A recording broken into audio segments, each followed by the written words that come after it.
የብሪ የዳይመንድ ቀለበት ድንገት ወደ ዋና መዋኛ ገንዳ ውስጥ ወደቀ። ሁለቱም እህትማማቾች ቀለበቱን ለማውጣት በፍጥነት ወደ ዋና ገንዳ ውስጥ ሰመጡ። ነገር ግን ቀለበቱን ከማግኘታቸው በፊት የጆና ፀጉር ከውሃ ማጣረቂያ ተያያዘ። ብሪ እህቷን ለማድናት በፍጥነት ወደ እሷ ዘለለች። ነገር ግን ከሱ በላይ ሌላ ትልቅ አደጋ እየመጣ እንደሆነ አላወቁም ነበር። የመዋኛ ገንዳ አስተዳዳሪ ሁሉም ሰው ከግቢ የወጣ መስሎት ገንዳውን የሚዘጋውን ቁልፍ ተጭኖ ወደ ቤቱ አመራ።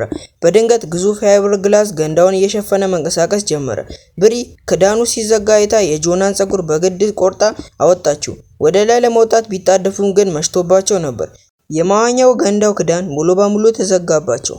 እህትማማቾቹ ለእርዳታ ቢጮህም ህንፃው ግን ጭጭ ያለና ባዶ ነበር። ክዳኑን በሙሉ ኃይላቸው ቢገፉትም ምንም ሊንቀሳቀስ አልቻለም። የባሰ የሚያስፈራው ነገር ደግሞ ገንዳው ለሳምንት ያህል የተዘጋ መሆኑ ነው። ሙሉ በሙሉ ተስፋ በቆረጠው ስሜት ውስጥ ሆነው የመውጫ ገንዳ መፈለግ ጀመሩ። በክዳኑ ላይ አንዲት ትንሽ ቀዳዳ አዩ። ነገር ግን በጣም ትንሽ ስለነበረች እጅ እንኳን አታስገባም ነበር። ብሪ አንድ የፕላስቲክ ሰሌዳ አግኝታ ቀዳዳውን ለማስፋት ሞከረች። በጣም ብትታገልም ቀዳዳው ግን አልሰፋላትም። ይህ ተስፋ አስቆራጭ ሁኔታ ጆናን በጣም አበሳጫት። ይህ አስቀያሚ ቀለበት ባይኖር ኖሮ እዚህ አንዘጋም ነበር በማለት ተጣሏት። ብሪ መከራከል ስላልፈለገች ብቻዋን ወደ ውሃ ውስጥ ሰመጠች። በዚህ ጊዜ ቀለበቱን አገኘችው። ነገር ግን ከቀለበቱ በተጨማሪ ሌላ አስፈላጊ ነገር አስተዋለች። ከእግሯ ስር ያለው የውሃ ማውጫ ብረት ላላ ብሏል። ያን ብረት ካወጡት ክዳኑን ለመስበር ሊጠቀሙበት ይችላሉ። ብሪ በሙሉ ኃይሏ ብትስበውም ሊወጣ አልቻለም። ጆና እንድትረዳት በጉጉት ጠየቀቻት። ጆና ግን ሀሳቡ አይሰራም ብላ ናቀችው። በዚያ ቅጽበት የብሪ እጮኛ ዴቪድ ወደ ስልኳ ደወለ። የብሪ አይኖች በተስፋ ተሞሉ። ዴቪድ መጥቶ እንደሚያድናቸው እርግጠኛ ነበረች። ነገር ግን ከሰዓታት አልፎ ፀሐይ ስትጠልቅ ስልኩ በተደጋጋሚ ቢጠራ ዴቪድ ግን ሊመጣ አልቻለም። በድንገት በሰዓት የተያዘው የመዋኛ ገንዳ መብራት ጠፋ። ድቅድቅ ያለ ጨለማ ከበባቸው። ብሪ ራሷን ይዛ በህመም ተሰቃየች። እሷ የስኳር ታካሚ ስለነበረች መድኃኒት በጣም ያስፈልጋት ነበር። መድኃኒቱ ግን ከገንዳ ውጭ ባለው ቦርሳ ውስጥ ተቀርቷል። ብሪ ስትሰቃይ ያየችው ጆና ተረጋጋች። የፕላስቲክ ሰሌዳውን ቀስ ብላ በማንሳት ቀዳዳውን እንደገና ለማስፋት መስራት ጀመረች። እህትማማቾቹ ገንዳ ውስጥ ከተዘጋባቸው 4 ሰዓት አልፈዋል። በድንገት የመዋኛ ገንዳ መብራት ተመለሱ። የመጣችው ክላራ የምትባል የሌሊት ፈቃድ ሰራተኛ ነበረች። ሰው ሲመጣ ያዩት እህትማማቾቹ ክዳኑን እየመቱ ለእርዳታ ጮሁ። ክላራ ግን ጩኸታቸውን ችላ አለችው። ይልቁኑ የብሪን ቦርሳ መበርበር ጀመረች። ክላራ ገንዘብና የባንክ ካርድ ብቻ አገኘች። ክላራ ቅር ተሰኘች። ከዚያም የመዋኛ ገንዳውን የደህንነት ካሜራ አጠፋችው። በእርጋታ ወደ ተዘጋባቸው እህትማማቾች ተመልሳ ወሬ ጀመረች። እንደታወቀው ክላራ በቅርቡ በስርቆት ከእስር ቤት የወጣች ነበረች። ብዙ ዕዳ ነበረባት። ቤት ውስጥ ሴት ልጅ አለቻት። እናም በአስቸኳይ ገንዘብ ያስፈልጋታል። ዓላማዋ ቀላል ነበር። ከሁለቱም እህትማማቾች ገንዘብ መቀበል ነበረባት። ክላራ የብሪን የባንክ ካርድ ፒን ቁጥር እንድትነግራት ጠየቀቻት። እህትማማቾቹ በጣም ተናደዱ። ጆና በጣም ተናዳ ክላራን መስደብ ጀመረች። ክላራን በምላሹ በቁጣ ተሞላች። እናም ክላራ በቁጣ ተሞልታ ወዲያውኑ የመዋኛ ገንዳውን የማሞቂያ ሲስተም አጠፋችው። የገንዳው ውሃ እየቀዘቀዘና ወደ በረዶነት እየተቀየረ መጣ። ብሪ ሁኔታውን በጥንቃቄ ካሰበችበት በኋላ በመጨረሻ የባንክ ካርዱን ፒን ቁጥር ለክላራ ሰጠቻት። ክላራ ግን መጀመሪያ ሄጄ አረጋግጣለሁ፣ ተመልሼ ስመጣ ከፍትላቸዋለሁ ብላ ወጣች። እህትማማቾቹ በሚያንቀጠቅጠው በረዶ ውሃ ውስጥ ሆነው ወደ ክላራ ተስፋ መጠበቅ ጀመሩ። በመጨረሻም ክላራ ተመለሰች። ነገር ግን አሁንም ገንዳውን አልከፈተችው። ምክንያቱም ሲጠይቃት ክላራ በቁጣ እየተመለከተቻቸው እያታለላችሁኝ ነው፣ አካውንትሽ ውስጥ ያለው $80 ብቻ ነው፣ የቀለዳችሁብኝ ነው እያለች ጮኸችባቸው። ጆና እህቷ ብሪ የስኳር ህመምተኛ እንደሆነች እና ለመኖር አስቸኳይ መድኃኒት እንደሚያስፈልጋት አስረድታ እንድትለቃቸው ተማጸነች።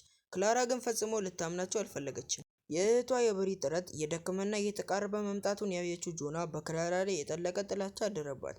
በዚያ ጨካኝ ሴት ላይ በቀል ለመውሰድ ወሰነች።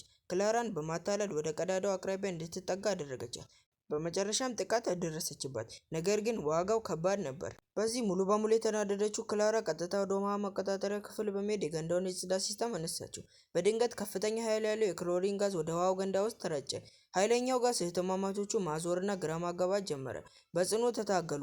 የደከመችው ብሪ ወደ ውሃው ስር ሰመጠች። ጆና ደንግጣ በፍጥነት ብሪን አየሯን እንድታገኝ ወደ ትንሹ ቀዳዳ ሳበቻት። እህትማማቾቹ ሊሰምጡ እንደሆነ ያየችው ክላራ በእሷ የጥበቃ ሰዓት ማንም እንዲሞት ስላልፈለገች የጽዳት ሲስተሙን አጠፋችው።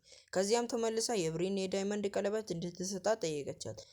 ክላራ ቀለበቱን እያየች በጥሩ ዋጋ መሸጥ እንደምትችል አሰበች። ከነሱ የምትቀበለው ሌላ ነገር እንደሌለ የተረዳችው ክላራ በመጨረሻም ገንዳውን ለመክፈት ወደ መቆጣጠሪያው ክፍል አመራች። ነገር ግን ክላራ ገንዳውን ለመክፈት ፓስወርዱን እንደታወቀው የመዋኛው ገንዳ አስተዳዳሪ ከመምጣቱ በፊት ፓስወርዱን ቀይሮት ነበር። አሁን ክላራ በድንጋጤ ተዋጠች። ልታወጣቸው ካልቻለች የሁለቱ እህትማማቾች መሞታቸው ነው።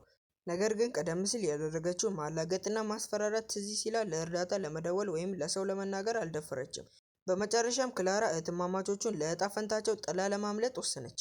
ድፍረቷን በሙሉ አከማችታ ወደ ውሃው ስር ሰመጠች። በሙሉ ኃይሏ ብረቱን ሳበችው። የመጀመሪያው ሙከራ አልተሳካም፣ ሁለተኛው ሙከራ አልተሳካም። መጨረሻም የዋና ልብስ ቁራጭ አግኝታው እንደ መያዣ ተጠቀመችበት። በዚህ ጊዜ ተሳካለት። በፍጥነት ወደ ላይ በመውጣት ጆና የብረቱን መሸፈኛ በገንዳው ክዳን ላይ መታችበት። ስንጥቅ ታየ። ይበልጥ በኃይል ስትመታው ተጨማሪ ስንጥቆች ተፈጠሩ። በታላቅ ድምፅ ክዳኑ በመጨረሻ ተሰበረ።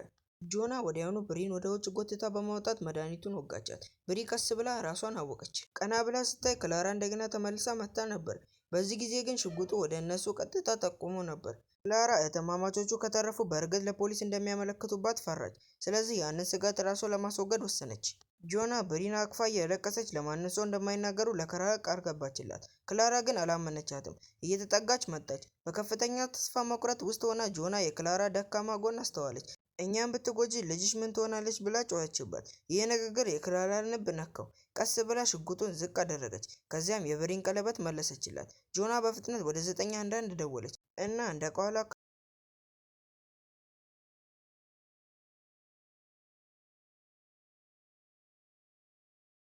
መዋኛ ስካፕ መጠቀም አለብን